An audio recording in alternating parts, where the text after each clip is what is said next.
warahmatullahi wabarakatuh.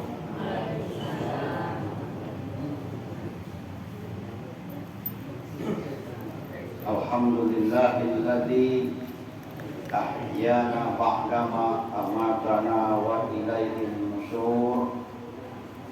Asyhadu an la ilaha illallah wahdahu la syarika lah. Lahul mulku wa lahul hamdu wa huwa ala kulli syai'in qadir. Wa asyhadu anna Muhammadan abduhu wa rasuluh. Allahumma shalli wa sallim wa barik ala Muhammad wa ala alihi wa sahbihi wa man tabi'ahum bi ihsanin ila yaumiddin. Amma ba'du, ittaqullaha haqqa tuqatih wa la tamutunna illa wa antum muslimun. Faqala Allah Ta'ala fi kitabihil karim, a'udzu billahi minasy syaithanir rajim. Bismillahirrahmanirrahim. Wa la yasuddunaka an ayatillahi ba'da id unzilat ilaika wad'u ila rabbika wa la takunanna minal musyrikin. Wa qala aidan fi ayati ukhra, ud'u ila sabili rabbika bil hikmah wal mau'izatil hasanah wajadilhum billati hiya ahsan. Inna rabbaka huwa a'lamu biman dhalla 'an sabili wa huwa a'lamu bil muhtadin. Wa in aqabtum wa aqibu bimithli ma uqibtum wa la in sabartum lahuwa khairul lis-sabirin. Qala aidan likulli ummatin ja'alna mansakan hum nasikuhu fala yunzi'unnaka fil amri wad'u ila rabbika innaka la'ala hudan mustaqim. Wa in jadaluka faqulillahu a'lamu bima ta'malun. Wa qala aidan waltakum minkum ummatun yad'una ilal khair wa ya'muruna bil ma'ruf wa yanhauna 'anil munkar wa ulaika humul muflihun. Pertama, tentunya kita harus bersyukur di hadirat Allah Subhanahu wa taala yang masih memberikan kesempatan dan kesehatan kepada kita pada pagi hari ini untuk dapat menunaikan ibadah sholat subuh berjamaah. Mudah-mudahan kita masih tetap istiqomah di dalam menjalani perintah Allah. Shalawat beserta salam pada junjungan kita Nabi besar Muhammad sallallahu alaihi wasallam. Allahumma shalli ala Muhammad wa ala ali Muhammad. Ayat yang pertama yang kita baca tadi terdapat di dalam surah Al-Qasas ayat 87. Dan janganlah sekali-kali mereka dapat menghalangimu dari menyampaikan ayat-ayat Allah sesudah ayat-ayat itu diturunkan kepadamu. Dan serulah mereka kepada jalan Tuhanmu. Janganlah sekali-kali kamu termasuk orang-orang yang mempersekutukan Tuhan. Kemudian yang kedua pada surah An-Nahl 125-126. Serulah kepada jalan Tuhanmu dengan hikmah dan pelajaran yang baik, dan bantahlah mereka dengan cara yang baik. Sesungguhnya Tuhanmu dialah yang telah mengetahui tentang siapa yang tersesat dari jalannya, dan dialah yang lebih mengetahui orang-orang yang mendapat petunjuk. Jika kamu memberikan balasan, maka balaslah dengan balasan yang sama dengan siksaan yang ditimpakan kepadamu. Tetapi jika kamu bersabar, sesungguhnya itulah yang lebih baik bagi orang-orang yang sabar. Ayat yang ketiga itu dalam surah Al-Hajj ayat 67 68.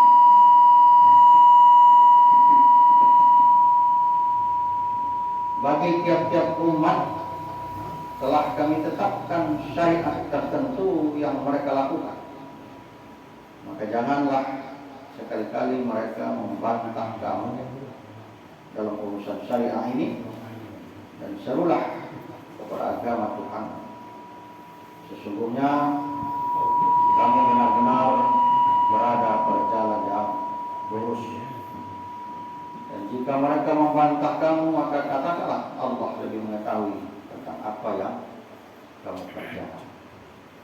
Terakhir pada surah Al-Imran ayat 104, dan hendaklah ada di antara kamu segolongan umat yang menyeru kepada kebaikan, menyuruh kepada yang ma'ruf, mencegah dari yang mungkar. Mereka itulah orang-orang yang beruntung. 4 surah ini kita kumpulkan menjadi satu, dan kita beri judul kajian kita pada pagi hari ini, dakwah kepada jalan Allah. Yang pertama sekali, istilah dakwah. Dakwah ini berasal dari kata da'a yad'u. Ya, bentuk masdarnya dakwah. Kemudian kalau kita lihat dari segi bahasa, dakwah itu berarti menarik sesuatu kepada diri kita, baik itu melalui isyarat ataupun melalui pembicaraan. Ada juga yang menerjemahkan dakwah itu berarti menuntut kehadiran sesuatu atau mengharapkan kebaikan. Kalau dalam bahasa Indonesia ini biasanya diartikan sebagai menyeru, ya, memohon. Orang yang menyeru atau memohon atau berdakwah itu maka disebut dengan dai. Kalau kita lihat di dalam Al-Quran, kata-kata dakwah ini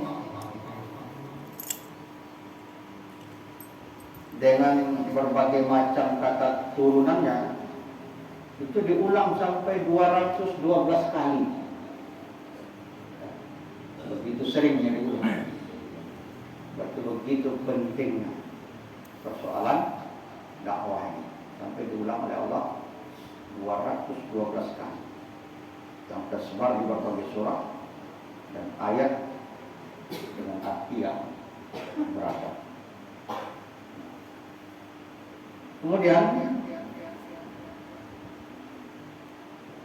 dakwah yang dilakukan oleh orang yang tidak meyakini dan mengamalkan agama Allah itu tidaklah dapat disebut dengan dakwah.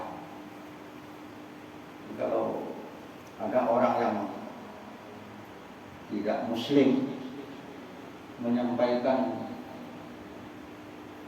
kebaikan-kebaikan ajaran Islam, itu tidak disebut dengan dakwah. Ya. Nah, masalah ini ada yang membedakan antara dakwah itu dengan tabligh. Ya. Para ulama membedakan antara tabligh dan dakwah. Kalau dakwah itu lebih cenderung diartikan mengajak orang lain kepada agama Allah, yaitu agama Islam atau dakwah. Yang di dalam Al-Quran tentu disebut sebagai jalan Allah. Sedangkan tabligh itu diterjemahkan sebagai hanya sekedar menyampaikan, ya, menyampaikan pesan-pesan Allah. Itu bisa kita lihat di dalam surah Al-Maidah. Ya ayyuhar rasul balligh ma unzila ilaika min rabbik wa illam taf'al fama ballaghta risalatahu. Wahai Rasul, sampaikan apa yang diturunkan kepadamu dari Tuhan. Jika tidak kamu kerjakan, berarti kamu tidak menyampaikan amanahnya. Jadi sampaikan. Itu tabligh. Ya, balligh ma unzila ilaika. Kemudian pada ayat lain juga ada disebutkan, uballighukum risalati rabbi wa ansahu lakum wa a'lamu minallahi ma la ta'lamun. Aku sampaikan kepadamu amanah Tuhanku, dan aku memberi nasihat kepadamu. Aku mengetahui dari Allah apa yang tidak kamu ketahui. Uballighukum, tabligh itu adalah qala innamal ilmu 'indallahi wa uballighukum ma ursiltu bihi walakinni arakum qauman tajhalun. Sungguhnya pengetahuan tentang itu hanya pada sisi Allah, dan aku hanya menyampaikan kepadamu apa yang aku diutus dengan membawanya, tapi aku lihat kamu adalah kaum yang bodoh, jahil, tajhalun. Jadi itu tabligh. Kemudian yang kedua yang kita garis bawahi, itu pertama dari kalimat dakwah. Dakwah itu ada yang membedakan dakwah dengan tabligh. Dakwah itu mengajak agar orang masuk ke dalam Islam, ya. Sedangkan tabligh itu hanya sekedar menyampaikan. Yang ketiga ada kosakata dalam Al-Quran itu ummah. Disebutkan waltakum minkum ummatun, ummah. Dalam Al-Quran kata ummah ini diulang sebanyak 51 kali. Ada 51 kali diulang-ulang. Tidak ada yang dalam bentuk mufrad ataupun dalam bentuk jamak, ya, dengan arti yang berbeda-beda sesuai dengan konteksnya. Misalnya bisa berarti millah atau agama, seperti disebutkan dalam firman Allah dalam surah Al-Mu'minun, wa inna hadhihi ummatukum ummatan wahidah wa ana rabbukum fattaqun. Sesungguhnya agama tauhid ini adalah agama kamu semua, agama yang satu, dan aku adalah Tuhan, maka bertakwa kepada aku. Tapi ada juga yang terjemahkan kamu ada umat yang satu, jadi sesuai dengan letter ayat itu. Kalau tafsir Departemen Agama itu cenderung seperti itu, ya. Sungguhnya kamu adalah umat yang satu, umat wahidah. Wa ana rabbukum fattaqun. Bisa juga berarti sini beberapa tahun. Lain akharna anhumul adzawa ila ummatin ma'dudatin la yaqulunna ma yahdisu. Sungguh jika kamu undurkan azab dari mereka sampai kepada beberapa tahun yang tertentu, ila ummatin ma'dudah, misalnya mereka berkata, apakah yang telah menghalanginya? Diterjemahkan umat itu beberapa tahun sini. Inna Ibrahim kana ummatan qaitan lillahi hanifah. Ini berarti al-imam, pemimpin, ya.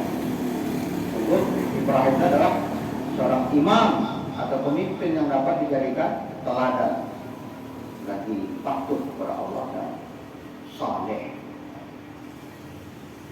Nah, kemudian ada kalimat atau kata al-khair. Al-khair. Yad'una ila al-khair. Dalam Al-Quran kata al-khair ini disebut sampai 146 kali. Ya. Dengan berbagai macam pengertian.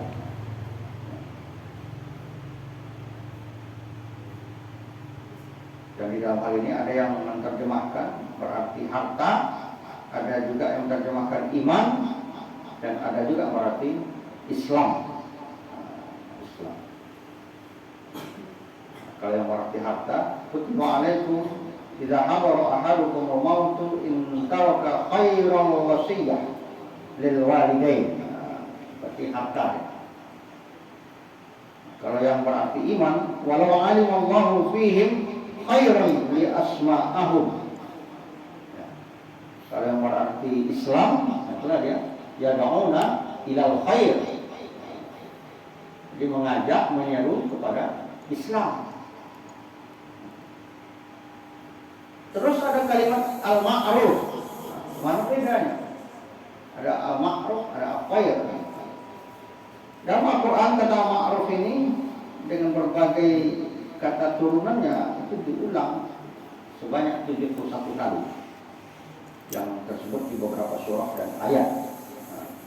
Ada yang berarti berhias, wala junaha alaikum fi ma fa'alna fi anfusina min ma'ruf. Tiadalah dosa bagimu mengenai apa yang mereka lakukan terhadap diri mereka sendiri dalam hal-hal yang baik. Bisa juga berarti pantas alal mauludi lahu rizquhunna wa kiswatuhunna bil ma'ruf. Dan bisa juga berarti kebajikan. Ya'muruna bil ma'ruf. Nah, begitu juga kata al-munkar. Itulah beberapa kata dalam ayat-ayat yang tadi kita baca itu yang kita garis bawahi, yang perlu kita pertegas maknanya, ya makna. Nah, pada ayat pertama surah Al-Qasas tadi, Allah Subhanahu wa taala memerintahkan dengan tegas agar berdakwah kepada jalan Tuhan, kemudian melarang orang untuk berbuat syirik.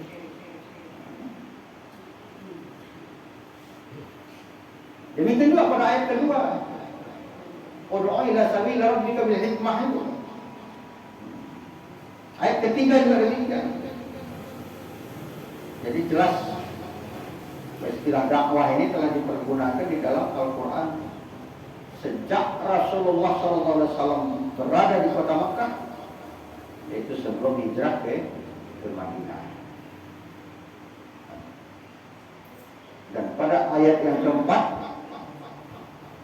ayat 104 surah Al-Imran itu, sekalipun kata dakwah itu diungkapkan dengan bentuk mudhari, yad'una ilal khair, kan mudhari, da'a yad'u, di fi'il mudhari. Namun ayat ini diawali dengan apa nama itu, kata waltakun minkum.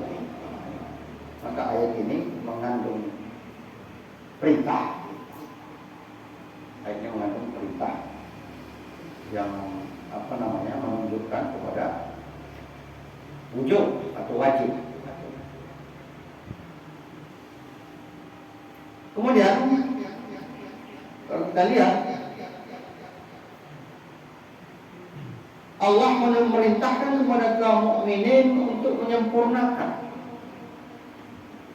membersihkan jiwa mereka dari segala macam kotoran dengan cara meningkatkan takwa kepada Allah. Itu ayat sebelumnya, haqqa tuqatih, berpengaruh teguh kepada Al-Quran dan As-Sunnah, kemudian meninggalkan segala macam syirik. Dan pada ayat ini Allah memerintahkan kepada mereka agar mengajak manusia kepada jalan Allah, yaitu Islam. Jadi yad'una ilal khair, mengajak kepada Islam. Al-khair itu bermakna Islam. Mendorong mereka agar senang kepada kebajikan, meninggalkan kemungkaran. Mendorong, memerintahkan, ya, mendorong, memerintahkan, menyuruh, ya'muruna bil ma'ruf. Kalau mengajak kepada Islam itu hanya yad'una ilal khair, mengajak kepada Islam. Tapi kalau dia sudah Islam, ya'muruna bil ma'ruf, perintahkan dia, dorong dia untuk berbuat kebajikan. Kalau dia sudah Islam. Jadi berbeda. Pertama diajak dulu agar masuk ke dalam Islam. Setelah dia masuk dalam Islam, barulah didorong, diperintahkan ya'muruna bil ma'ruf, untuk berbuat kebajikan. Wa yanhauna 'anil munkar, tinggalkan, cegah dari perbuatan munkar. Tapi sudah Islam dulu.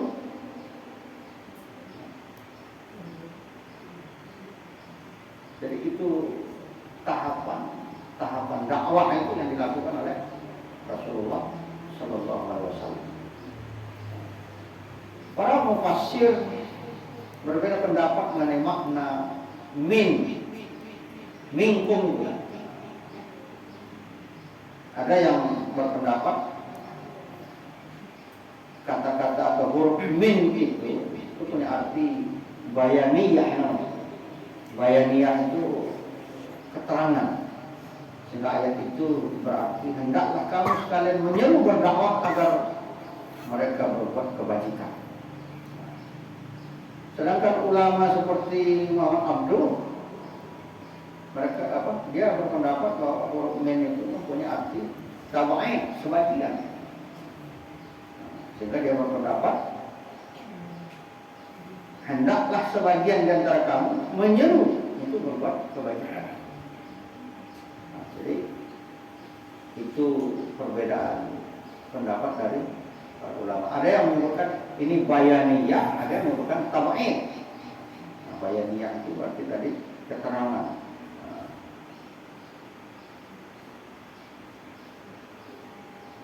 Nah, di dalam menjalankan kewajiban berdakwah ini, para sahabat membentuk sebuah jamaah yang rapi.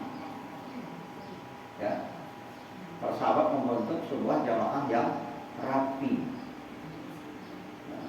teratur, sehingga dapat bekerja sama dengan baik. Mereka merasa berkewajiban menegakkan dan memelihara dinul Islam. Mereka berhak punya kewajiban membela akidah dan syariat Islam. Maka untuk memperlancar dakwah itu mereka dibekali oleh Rasulullah sebanyak mungkin pengetahuan. Mereka kan kemana Rasulullah pergi, mereka kan ikut. Jadi itu momennya Rasulullah memberikan pengetahuan kepada mereka. Kemana saja Rasulullah pergi, mereka ikut bersama-sama.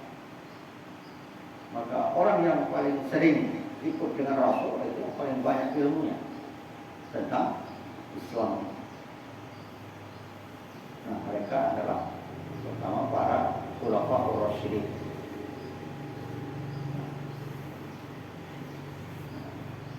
Jadi yang pertama sekali mereka dibekali oleh Rasulullah ilmu yang banyak, baik keislaman ataupun pengetahuan lainnya yang dapat mendukung kelancaran dakwah itu sendiri. Maka ketika menafsirkan ayat surah Al-Imran 104 ini, Imam Al-Marawi itu menetapkan ada beberapa syarat bagi para dai atau mubalik yang profesional. Yang pertama sekali menurut Imam Al-Marawi itu harus menguasai ilmu Al-Quran dan As-Sunnah. Ya. Harus menguasai ilmu Al-Quran dan As-Sunnah. Termasuk juga menguasai sirah nabawi, sejarah Nabi, termasuk juga sirah al-khulafa ar-rasyidin. Kemudian paling tidak seorang dai itu mengetahui kondisi adat istiadat, bahasa yang digunakan oleh masyarakat tempat dia berdakwah itu, kulturnya. Kemudian mengetahui agama dan aliran yang terdapat pada masyarakat daerah di mana dia berdakwah, alirannya apa, atau pahamnya apa, mazhabnya apa. Nah, jangan kita melakukan dakwah itu dengan konsep kita sendiri tanpa mempedulikan latar sosiokultural yang ada di daerah itu. Misalnya, ketika Imam Asy-Syafi'i pergi ke daerah gurunya Imam Malik itu, ya, di mana Imam Malik ini ketika sholat subuh dia tidak pakai kunut, sedangkan Imam Syafi'i pakai. Tapi ketika Imam Syafi'i datang ke tempatnya Imam Malik, Imam Syafi'i jadi imam salat subuh, dia tidak pakai kunut. Itu contoh. Padahal sehari-hari dia pakai kunut. Nah, tapi ketika dia berada di daerah Imam Malik, gurunya sendiri, dia tidak pakai kunut. Nah, seperti itu.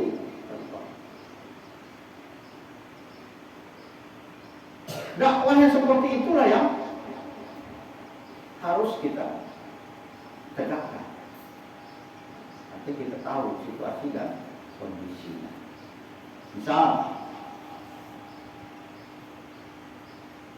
ada metode dakwah itu dengan metode yang begitu menggunakan bahasa-bahasa yang keras, seperti yang di-share di media sosial kan. Itu kan kasar bahasanya, menaikkan antara orang binang dengan anjing kan. Itu luar biasa. Kata orang yang tak mengerti dakwah, nah ketokek loh, korek harus korek model itu. Kau yang model itu jadi umat yang mana? Kau yang model itu dia ke umat yang lemah lembut, lagi lah ke Islam. Ya. Tapi kalau orang yang mada memang dia suka yang model orang pesisi ya bantai lah. Model bertahan lah.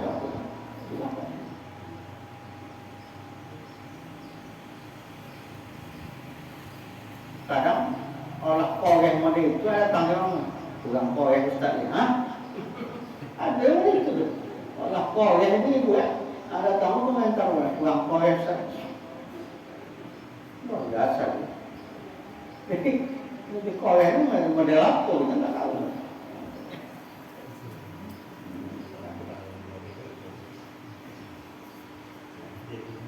Jadi itulah beberapa syarat dai dan mubalik. Tapi bukan berarti kalau dia tidak punya ini tidak bisa menyampaikan, tidak, karena itu merupakan kewajiban kita sebagai seorang muslim. Ampun ada ilmu tentang itu atau bisa dibalik, tidak. Kita semua adalah pendakwah, dai. Sesuai dengan keterangan yang tadi, minkum itu ummah itu diterjemahkan itu. Keseluruhan al-bayyinah keterangan itu semua kita. Wal takum minkum ummatu yad'una ilal khair. Itu punya kewajiban gitu semua. Ya tentu dengan cara kita pula. Kalau kita sudah paham ayat Al-Quran dan hadis, ya jangan berdalil ayat hadis. Nah, mungkin keterangan yang pernah kita dengar, ambo pernah mendongak kaji mereka gunakan, sudah paham. Tapi awak yang paham ayat Al-Quran, sudah paham hadis, sudah hafal, tahu itu bersurat ke undang di Lokopom itu menurut Al-Quran hadis mereka itu. Ketika ditanyakan apa ayatnya, anda tahu enggak? Salah. Jadi kalau orang sampaikan pernah berdoa ayat Al-Quran bercerita pada itu, hadis pernah bercerita disampaikan oleh Ustaz itu, keterangannya mereka itu jelas sanadnya ya.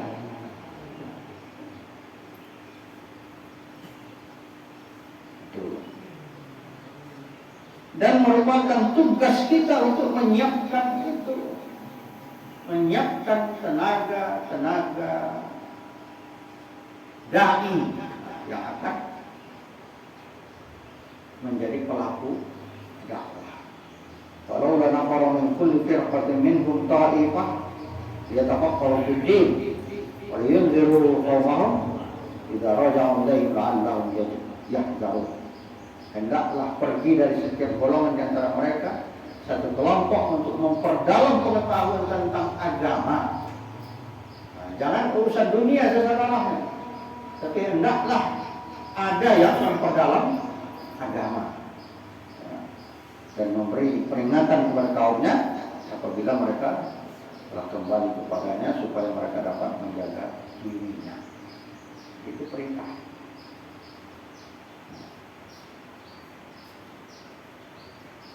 Dan di dalam hadis Rasulullah ada diuraikan tahapan-tahapan dakwah itu.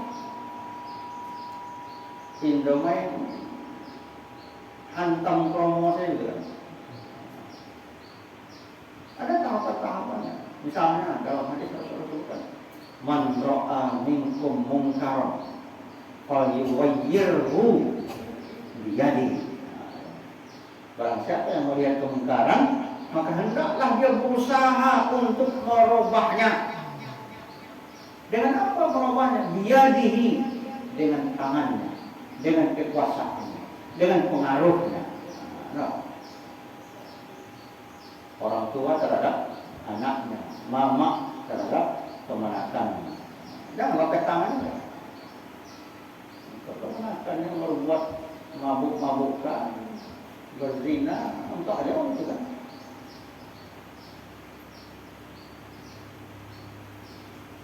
Nah, itu dia nih kekuasaan, tangan, pengaruh. Failnya sekali. Jika pengaruh itu tidak mampu, tidak ada sama kita, tidak mampu kita melakukan itu karena kita tidak punya kekuasaan, fa'ilam ya statik tidak bisa, memang rado kekuasaan itu tidak ada pengaruh sama sekali. Pada lisan, maka tidak ada dirubah dengan lisan. Bagaimana merubah dengan lisan itu? Dengan menyampaikan tadi tabligh, menasihati. Ambo menasihati aja, no. Kok wong dongakan alhamdulillah kaido jangan terserah. Yang tugas apa selesai. Seperti itu. Kalau memang kemampuan kita baru sampai di situ. Atau yang kita miliki hanya lisan, punya keberanian untuk menyampaikan. Kalau tidak juga, Pak Imam menyampaikan dengan lisan pun tidak mampu. Kalau ada dinasihati pecah punya apa? Hah? Berjambo nih, hah? Paling tidak sebutkan di situ. Di dalam hadis itu disebutkan Fabi qalbi, ya, Fabi qalbi itu dengan hati. Wadzalika adhaful iman, dan itulah selemah iman, dengan hati hingga syukur. Nah, itulah barangkali tahapan-tahapan dakwah itu yang ditunjukkan oleh Rasulullah SAW. Jadi kekuatan Islam tergantung kepada kekuatan umat yang diberi tugas dan kewajiban berdakwah yang jangkauannya sangat luas, mencakup seluruh lapisan masyarakat, ya, mencakup atau jamaah yang menjadi wadah amar ma'ruf nahi munkar itu harus mempunyai manajemen yang baik dan harus mampu memilih pemimpin yang berkualitas, sebab pemimpin itu adalah sumber dinamika dan kejayaan umat, seperti dilukiskan pada ayat ulaika humul muflihun. Jadi syarat untuk bisa mencapai kemenangan itu tentu harus punya manajemen yang bagus dan dipimpin oleh pemimpin yang punya visi. Nah, punya visi. Nah, disitulah Kiai Haji Dahlan mengambil makna ayat ini dengan mendirikan Perserikatan Muhammadiyah. Sampai di situ kajian kita pada pagi hari ini. Semoga bermanfaat. Billahi taufiq wal hidayah. Wassalamualaikum warahmatullahi wabarakatuh.